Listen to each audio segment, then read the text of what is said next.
जिला आपण रोज पायाखाली तुडवतो ती वस्तू पण आपली गुरु बनू शकते का? तर गुरुदत्त म्हणतात, जी गोष्ट सर्वात खाली आहे तीच खऱ्या अर्थाने सर्वात श्रेष्ठ असते. गुरुदत्तांचे 24 गुरु आहेत आणि त्यातील एक म्हणजे धरती माता. एकदा श्री दत्त हिमालयाच्या दिशेने प्रवास करत होते, तेव्हा त्यांनी पाहिलं एक शेतकरी आपल्या रानात नांगर चालवत होता.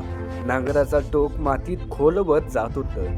धरणी फाटत होती, पण तरीही धरती माता शांत आणि स्थिर होती. तेव्हा दत्तगुरूंनी धरतीला विचारलं, एवढं सहन करूनही तुला वेदना होत नाहीत का? धरती मातेने शांतपणे उत्तर दिलं, सहन करणे हाच माझा धर्म आहे. मी सगळ्यांचं ओझं उचलते, कारण तेच माझं कर्तव्य आणि स्वभाव आहे. तेव्हा गुरुदेव दत्तांनी धरतीला गुरु मानलं आणि तिच्याकडून 3 अमूल्य शिकवणी घेतल्या. धैर्य, आयुष्यात कितीही वेदना आल्या तरी न डगमगता स्थिर राहावं.